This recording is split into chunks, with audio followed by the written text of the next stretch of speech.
Okay, here we are with the 7-18 Cayman S. This car has the Sport Chrono pack on it. It's a PDK. So I have the options of normal mode, Sport, Sport Plus. This car also has adaptive or controllable suspension. We have normal chassis and sport mode. We have selectable exhaust down here as well, and stop start, which I'm going to turn off for right now. Not possible in sport mode. Okay, so I guess it's already off. So coming from a 2012 Cayman S, see some of the differences are we got this paddle shifter here, which is very nice.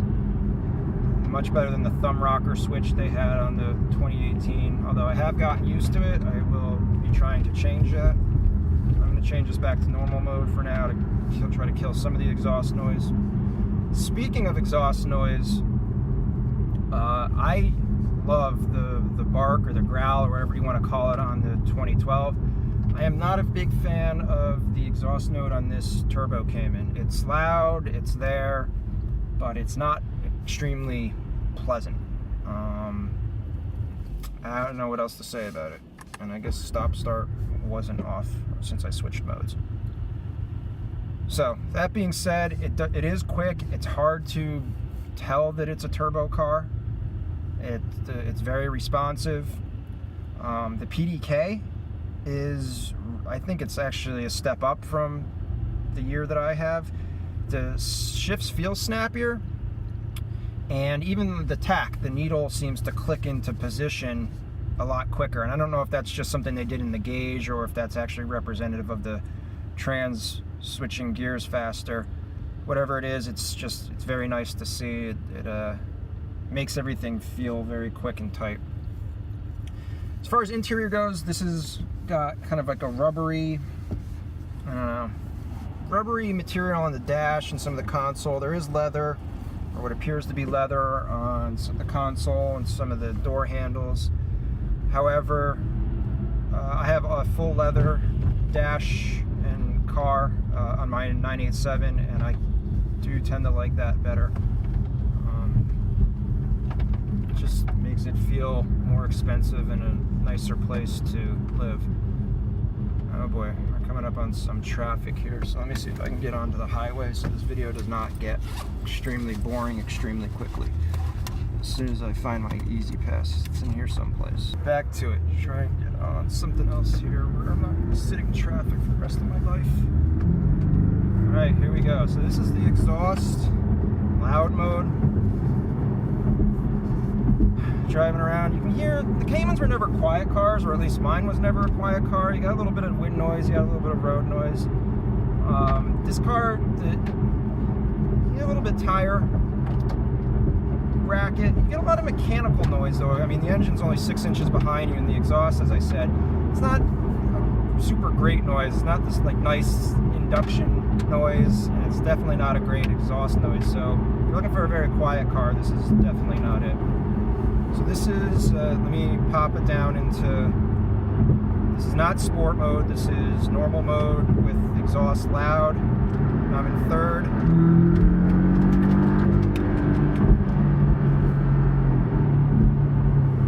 Put exhaust in quiet mode, pop it down to third.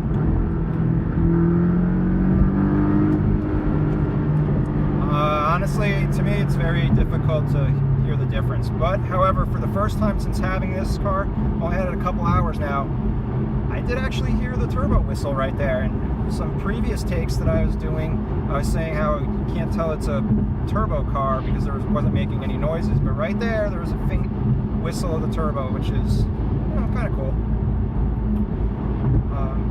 Back to the interior, this also does have the Sport Chrono clock up top, which in the 987 series was kind of, they call it a dash wart because it's just this big bump and it's kind of ugly and seems like an afterthought.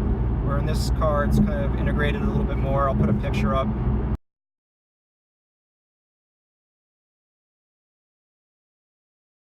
To show you guys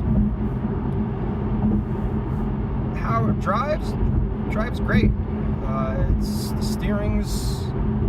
I don't know if this has got if this is an electronic steering or not. I'll have to look that up.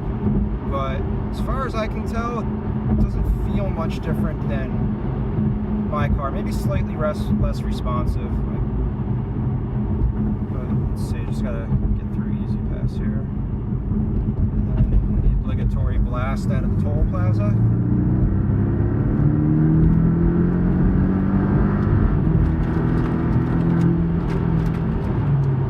It's a very, very fast car. It feels a little bit, even in normal mode, the throttle response and everything feels much better. Turning it to sport mode, Sport Plus. It's one interesting thing, just cruising, and I have it right now in just automatic mode, so the car is shifting itself. Right now I'm doing the speed limit about, and sitting around 2,000 RPM in 7th gear. Switch it over to sport mode, drops down to 6th, and I'm sitting at about 2,900. Shift it over to Sport Plus, and I'm at 4th and 4,000. So it obviously likes to hold the revs a little bit longer in those modes. I gotta turn on the defroster here, so hopefully it doesn't get too loud. Let's see if I can that out real quick. Okay, so that's enough that I can see now. Alright, what else to talk about? The PCM system. So, the one thing that really annoyed me about my 2012 Cayman was that it's got Bluetooth, but when you hook up the Bluetooth, you can only play, you can only make calls through it. You can't play music, which I think is extremely insane. This car, what's nice is the PCM, you can play your music, stream it through Bluetooth. It's got a nice touch screen display, although it's kind of got a glossy finish to it, and it leaves fingerprints, which I don't notice on my car, and so that's really annoying because I've got oily hands, and this display would be dirty all the time if I had it. It does have memory card slots, which is a nice, looks like they're SD slots, so I'm assuming you can load some music up on there if you want to leave something in the car. On the 987, the only thing they had was a DVD player where you could burn a bunch of MP3s and stick it in there, but it's kind of decidedly old tech. Let's see. Oh, heated and ventilated seats, which I've never had before. I have heated seats in the other car. I do not have ventilated seats, so we're going to give those a shot. I was using them a little bit earlier, but it's February on the East Coast here, so not a whole lot of cause to use them, although we do have some bright sun today, so the cabin is getting a little bit warm. But yeah, it's definitely cooling it off. That would come in handy during the summertime. Let's see, what else are we talking about here? Connectivity. Got one USB port in the glove compartment, and it seems like there's an aux jack in there, which it used to be back here in the armrest on the 987. I don't know how many people care about that. It's a comfortable car, rides well. Handling is, it's got a different feel to it. It feels heavier than the 987. The 987, the front end of the car feels light, but not in a bad way. In a, it can change direction very quickly way, and I kind of like that. And that car is, even I have 18-inch snow tires on it right now, and it's still very communicative. These are 20s, and I just don't feel like it responds as immediately, although I don't have this, I'm just driving on the highway here. I'm not on a track or anything, so who knows. And unfortunately, I won't have this car long enough to put it on a track to tell you. So, stuck in a little bit of traffic right now, so I can't really do anything too exciting. But, yeah, it feels good. I like it so far. Very excited to drive it. Alright, here we have it from the outside.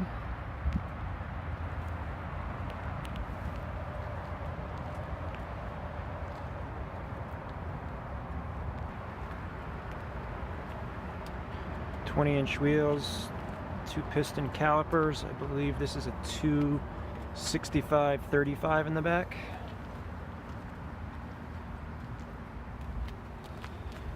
And a 235-30 up front with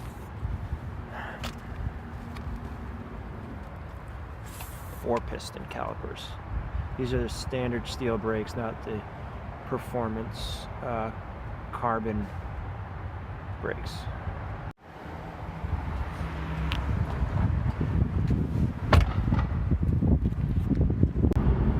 Do some highway pulls and see what this exhaust sounds like. Hopefully this, just shooting this on my phone, so we'll see how the microphone does. Right. Things seem pretty clear around here. This is in normal mode with the exhaust. I believe that's closed. Let's see. Yeah, it's really hard to tell. So anyway, we'll find out. Drop it down to 4th at 4,000 and punch it.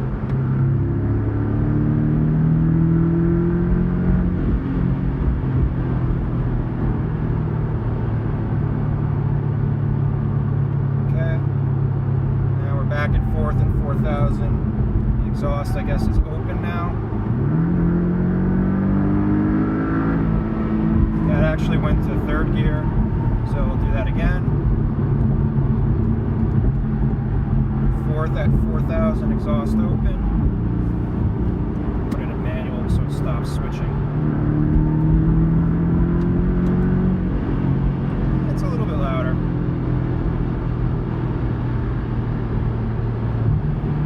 Put it in sport mode. 4th at 4,000. Huh. It's odd. It doesn't seem to want to accelerate as hard in sport mode, which obviously kind of figured. That was with the exhaust engaged. Or it was exhaust off. Let's turn the exhaust on.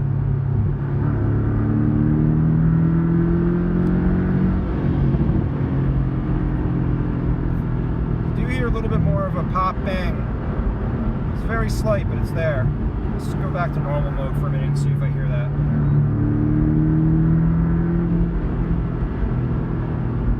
No, there's no pop bang on the normal mode.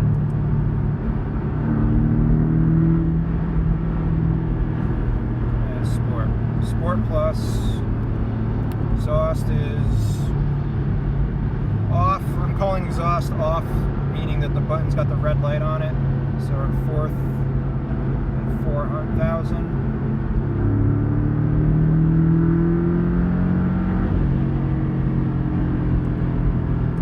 Turn the exhaust on, which means no light on the button. 4th at 4,000.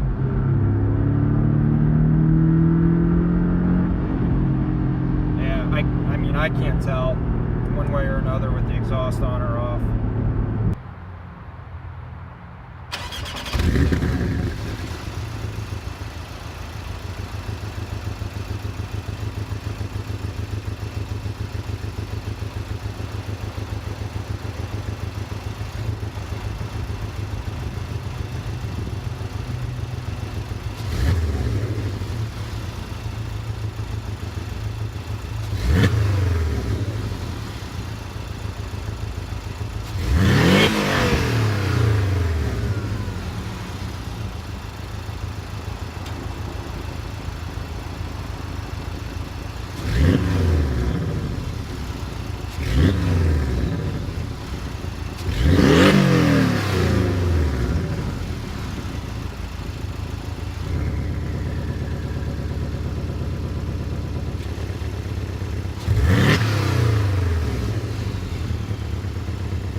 Okay, here we go. This will be my first time using launch control. There's brake on, foot on brake, Sport Plus, foot on gas, launch control activated. Holy shit! That's quick. Excuse the language. That's really quick. Yeah, I'm gonna have to get that upgrade on my car. Okay, here we are, day 3 with the Porsche 718 Cayman S. I've gotten folks that lent me the car have decided that I could keep it for a couple more days, so I spent a lot of yesterday driving it around, and obviously today commuting to work in it. And I have a couple of new thoughts. Since gotta say, I'm kind of getting used to this whole driving other people's cars things, and I can see why Farah and Chris Harris have smiles on their faces all the time. I just wish I had Chris Harris's track to do this on too. So I started off, I think I got the car with about 800 miles on it, something like that. We're at right now 1,020, so it's a pretty brand new car. I'm still getting used to some of the things like the stop start, which I actually do really enjoy. I have to commute from a small city, and I spend a lot of time sitting at stoplights, so it would be something that I think would help me out in the fuel department. I think it's a good innovation. It's not really intrusive. The way it works in this car is as soon as you lift your foot off of the brake pedal, it starts the engine up. So even before you go to step on the gas, the engine's running. So it hasn't gotten in the way of just normal driving. Every once in a while, when you're in stop and go traffic, or you have to come up to a stop sign, it gets a little annoying, because those times where you stop just for a little bit, and you want to go again, you hear the engine shut off and start back up. So yeah, I guess if you do a lot of that kind of driving, it could be annoying, but the button is literally right there to turn it off, so not a big deal. Other things. I had mentioned my displeasure at the noises that this car makes. It is a loud car, and not loud in a good way. I'm not being a grandpa here saying, oh my god, my cars need to be super quiet. I like a loud car, but I want it to sound good as well. And I finally figured out why I don't like the exhaust note. And I think it's because it sounds exactly like a WRX or an STI with a, an exhaust on it. Except for the fact that, the exhaust and the engine is 6 inches behind me. So it can be a little irritating, to say the least. And honestly, not that the WRX and the STI sound is a bad sound, it's just a sound that I don't think that a Porsche should make, especially coming from the 987, which had one of the selling points of that car for me was just the sound. It's awesome even without an exhaust. So that's one thing. The car feels bigger and heavier than the 987. It just, to me, when I look at it from the outside, it looks bigger. I looked at the dimensions online. They don't agree with my assessment. The weight, I think the 987 is 20 or 30 pounds less if the sources I got on the internet are reliable. So not appreciably heavier or lighter. So I'm not sure exactly what it is that's making it feel heavier, slightly, I don't want to say less responsive, but it just feels heavier. Maybe it's the electromechanical steering, which it does have. I think earlier I mentioned I wasn't sure. I looked it up. It does have that. Let's see, other things. Yeah, now you're getting like the stuff that annoys me because I've been in the car for a couple of days now. The PDK selector. And I'll put a picture of this up as well. It's right in the way of all of the controls for air conditioning and stuff like that. Like, if I want to change it to put the air on my feet, I gotta kind of like reach up and around and look around it to see which button I'm hitting. Kind of annoying. When the cup holder is extended, I cannot get to I can't easily get to the next button when you're playing music, which is also, you have the car for a couple days, not a problem. You have it for a couple years, I can see that really getting annoying. And there are no steering wheel controls on here. Another thing is my car has voice, and voice is apparently a $0 option on the configurator for, excuse me, for the Caymans. But I don't seem to be able to figure out where it is or how to use it in this car, if it is there, which is kind of odd that they wouldn't include a $0 option. Another thing that's kind of surprising is that there's no navigation in here. I mean, there's a nav button, there's a maps button, there's a screen. You push the nav or the maps and it just says it's unavailable. And I think I spec'd this car out. Conservatively, it's about $83,000. And for an $83,000 car to not come with nav, I think is ridiculous. Regardless of you use it or not, I'm of the mindset that I just use Waze instead because the information's more accurate. However, I think it's kind of ridiculous, to tell you the truth. They have almost all of the bells and whistles that this car can have and not have navigation. Let's see. Another big one, and I think I mentioned this earlier, is fingerprints. Holy shit. Everything you touch in here gets a fingerprint on it. There's a metal strip for where the cup holder is. It's all covered in fingerprints right now. The touch screen is all covered in fingerprints. The metal trim on the steering wheel here is covered in fingerprints. That would drive me insane. I hope they, and I don't notice that on my car, although my car on the steering wheel, it's all plastic in here. And I do have the metal strip running through, especially in the cup holder area, but I don't remember it having as many fingerprints as it does.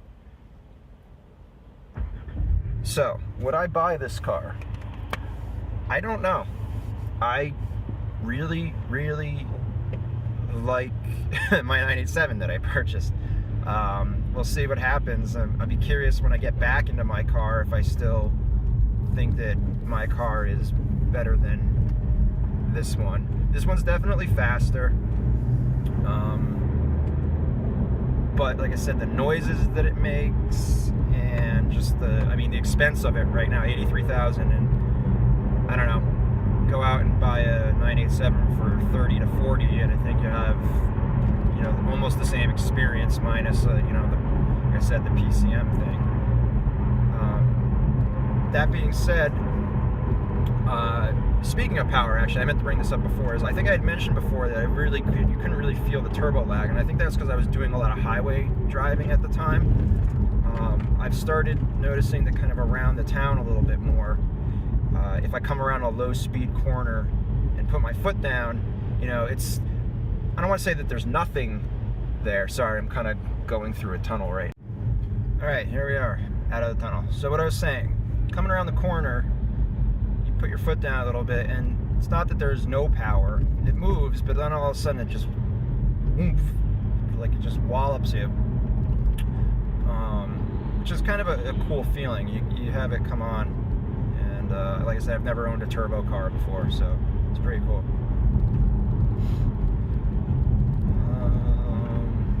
Trying to think what else. Oh, rattles. Surprisingly enough, I had the stereo on and the door panel was rattling. What you hear right now is I have a tripod in the trunk, so that's probably making some noise, but I had, just on like standard bass hits, the door panel was rattling a little bit, which is something that I don't necessarily, let me recalibrate this for light, there we go. It's not something that I kind of would expect from a car of this caliber. I get it, it's not the top end of their Porsche's lineup. However, for the money you're spending, I think stuff like that shouldn't happen. But yeah, I'd be very interested to see what happens to the price of these cars in a few years. I think, I don't know, and this is probably personal preference, but I think that the 987s have a little bit more character to them than this car. This car, it feels like a tool. It feels like almost like an appliance. It's it's a very nice place to spend time. But that sound that it makes, it's not pleasing, and it gets the job done because it's fast. But I just don't feel like there's anything that you're gonna necessarily fall in love with about the car. So I don't know. We'll see. See what market says. Maybe it'll drop steeply. Maybe they won't. I don't know. What do I know? So anyway, hopefully today is the last day that I have with the car. I can't believe I'm actually saying that about somebody giving me a new car and being able to drive it around, but I really do miss my 987 at this point. I want to get it back. I want to start driving it again. I really want to put the Borla on this weekend, see how that's going to go, and I'm just extremely curious to see how I feel about going from this car back to the 987 now that the euphoria of getting a brand new car to do an extended test drive on, basically. So, see what happens. Anyway, stay tuned for more videos.